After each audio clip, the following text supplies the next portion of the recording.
Yeah, I always picture this as very much that coming-of-age story of a character who's kind of an outsider, who sort of finds his way through this world and finds out how responsible he is for the people around him. I love movies that are about world creation, and this is a world creation top to bottom.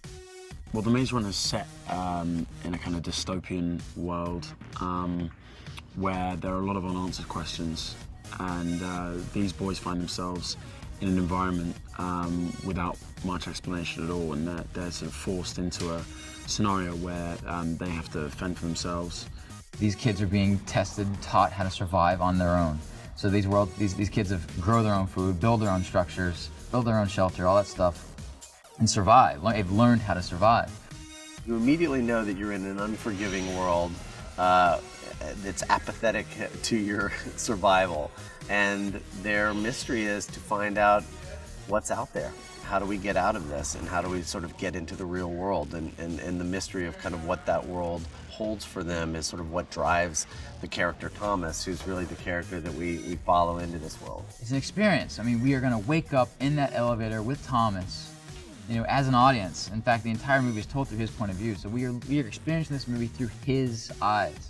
When Thomas first wakes up, you see that he's different from everyone else, and that he is very curious, and he doesn't let his fear, kind of the very natural fear that anyone would have coming into this situation, he doesn't really let that, you know, hold him back. He wants to find out about this place. You know, he knows what everyone knows, which is that they need to get out of there ultimately, but everyone else is kind of too scared to admit it. Newt is a field hand, so he's out in the fields working. He's keeper of the field hands. So he makes sure all the land is in good working order and makes sure the crops are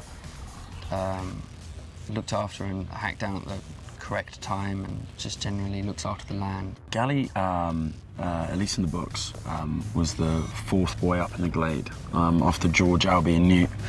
And so he's been within the glade just under 3 years. Gally, he's the keeper of the builders. He builds everything, all the houses, all the structure work, him and his team.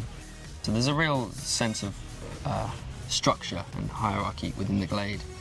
And it's a life with laws and limits and structure, and that's the way that we deal with living in this place. Albie is the leader of the Gladers. He is the father figure of the Gladers. He's the first person to come up in the maze 3.5 years ago, and he basically survives that time by himself. He builds this world. He's the grand designer of the actual glade. Albie's the leader of the glade, so he was the first one up in the box, and so he's kind of been around and he's done everything, and he's kind of taken a step back and said, okay, I'm going to be in charge of all the activity that goes on in the glade. Thomas comes in, and for my character, it's just like another greenie that just came in. You know, I don't really regard him as anything more than just another person that came up.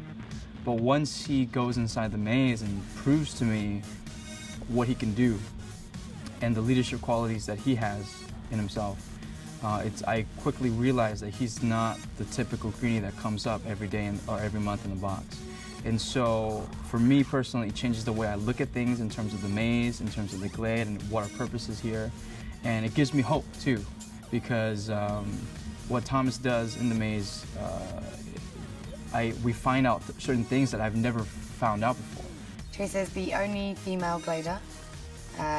She comes up about halfway through the story, and she's kind of the catalyst of everything going wrong and everything changing.